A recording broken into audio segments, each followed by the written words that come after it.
बारे में। तो बेटा ये क्या है हमारा कॉस्ट ऑफ लिविंग अलाउंस, क्या है, महंगाई अलाउंस। ठीक हो गया। तो ये हमारा क्या हो जाएगा बच्चों, टैक्सेबल। क्या हो जाएगा, टैक्सेबल। Sir next. बोनस से बता दें। जी बोनस, बेटे क्या बताऊं, बोनस के बारे में बोलो। सर जब आप बोनस की बात कर रहे थे तब आवाज डिस्कनेक्ट हो गई थी।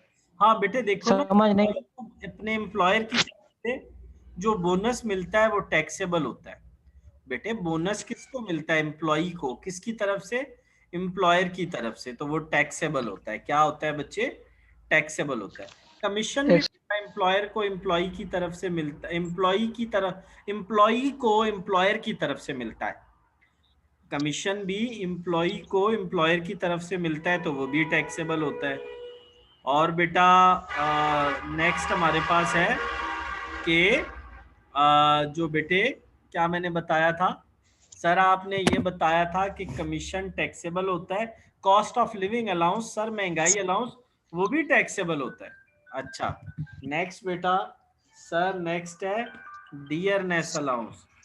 डियरनेस अलाउंस ये भी महंगाई अलाउंस का दूसरा नाम है बच्चों। कॉस्ट ऑफ लिविंग और डियरनेस अलाउंस दोनों एक ही चीज के दो नाम है बच्चों। कॉस्ट ऑफ डियरनेस अलाउंस और कॉस्ट ऑफ लिविंग अलाउंस एक ही चीज के दो नाम है।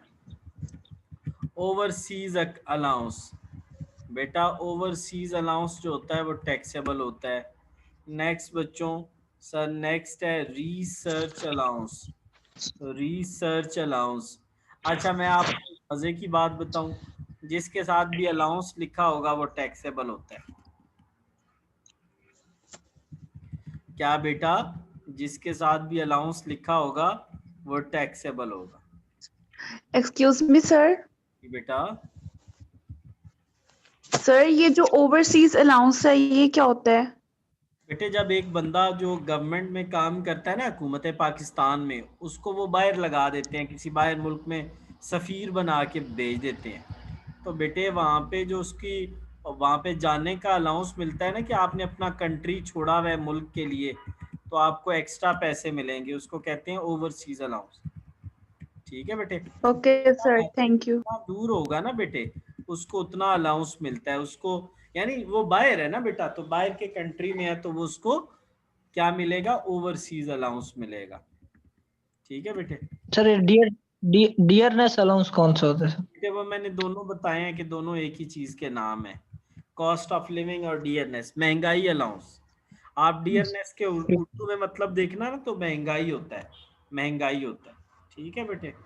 ठीक। यूटिलिटी अलाउंस बच्चों टैक्सेबल। नेक्स्ट रीलोकेशन अलाउंस, ये क्या होता है रीलोकेशन अलाउंस, बेटे एक बंदे का घर है लाहौर में और उसको पोस्ट कर दिया जाता है गिलगित में, तो उसको जो अलाउंस मिलेगा उसको कहते हैं रीलोकेशन अलाउंस, टैक्सेबल। एफिशिएंसी ऑनरियम, ये क्या होती है बच्चों, अगर कोई बंदा एक घंटे का काम 10 मिनट में कर दे ना, 10 मिनट में कर दे, तो उसे कहते हैं एफिशिएंसी, यानी जल्दी कर दिया। और ऑनरियम ऑनर से निकला है, किससे निकला है बच्चों, ऑनर से। किससे निकला है, ऑनर से। तो बेटे ऑन एफिशिएंसी ऑनरियम का मतलब है कि कोई बंदा अगर जल्दी काम करता है ना, तो उसकी हौसला अफजाई के तौर पे उसको जो पैसे दिए जाते हैं उसको हम कहते हैं एफिशिएंसी ऑनरियम, वो टैक्सेबल होती है। क्या होती है बेटा, टैक्सेबल होती है। ठीक है। नेक्स्ट बच्चों ओवर टाइम पेमेंट, बेटे ओवर टाइम पेमेंट उसको ज्यादा मिल नहीं रहे पैसे, या पार्ट टाइम पेमेंट, दोनों मिल नहीं रहे तो एक्स्ट्रा पैसे मिल रहे हैं तो टैक्सेबल।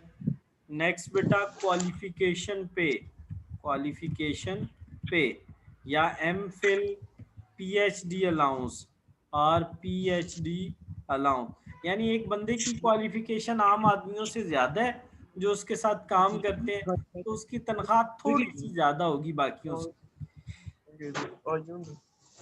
वो जो तनख्वाह ज्यादा होगी ना, जितनी ज्यादा होगी उसको, उसका क्या कहते हैं, PhD allowance, PhD allowance. Next बच्चों दिया जाता है कंप्यूटर अलाउंस। बेटे एक बंदे को कंपनी ने कोई वो नहीं दिया हुआ, एम्प्लॉयर ने कोई नहीं दिया हुआ, कोई उसको कंप्यूटर वगैरह लेके, उन्होंने कहा खुद ले लो काम करो हम तुम्हें पैसे देंगे, तो वो क्या होगा, computer allowance. Waiver on amount payable by employee to employer. बेटा वेवर क्या होता है, छूट, जो एम्प्लॉई ने एम्प्लॉयर के पैसे देने थे वो उसने छोड़ दिए तो वो टैक्सेबल हो। माली, चौकीदार,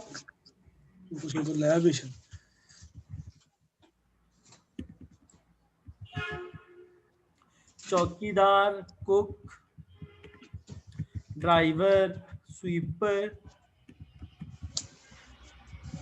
और सर्वेंट पेड बाय एम्प्लॉयर। बेटे अगर उसने माली चौकीदार रखा हुआ है ना और उसका एम्प्लॉयर पे कर रहा है, एम्प्लॉयर पेड, अगर एम्प्लॉयर ने पे किए हैं तो बेटे वो क्या होंगे सर, वो टैक्सेबल होंगे। वो क्या होंगे, टैक्सेबल होंगे। मेंबरशिप और registration fee of any club. बेटा registration with any club, club के साथ रजिस्ट्रेशन उसने करवाई है, जैसे जिमखाना के साथ या किसी स्विमिंग पूल के साथ आपके एम्प्लॉयर पैसे पे कर रहे हैं आपकी जगह, तो वो भी टैक्सेबल होंगे। बेटा लोन ऑफ एम्प्लॉई और लाइफ, मैं सिर्फ 5 मिनट तक मैं जरा बाहर निकले, सिर्फ 5 मिनट। माइक बंद कर दो, बाहर जान दो यार उन्होंने, यार अल्लाह के बंदो माइक कुछ भी नहीं है। अच्छा, इंश्योरेंस प्रीमियम और any obligation of employee paid by employer, यानी एम्प्लॉय की जगह एम्प्लॉयर ने पे किए तो वो भी क्या होंगे, टैक्सेबल होंगे। क्या होंगे बच्चों, टैक्सेबल होंगे। तो मैंने आज आपको वो चीज़ें बताई हैं जिन पे टैक्स लगेगा, तो वो आपको लिस्ट समझ आ गई है, कोई ऐसे मसले वाली बात नहीं है। प्लीज़ इसको लाजमी याद रखिएगा ताकि जब हम आगे चलें तो ये आपको आती हो। ठीक हो गया, तो ये लिस्ट मैं आपको प्रोवाइड करने जा रहा हूँ। मुझे उम्मीद है कि आप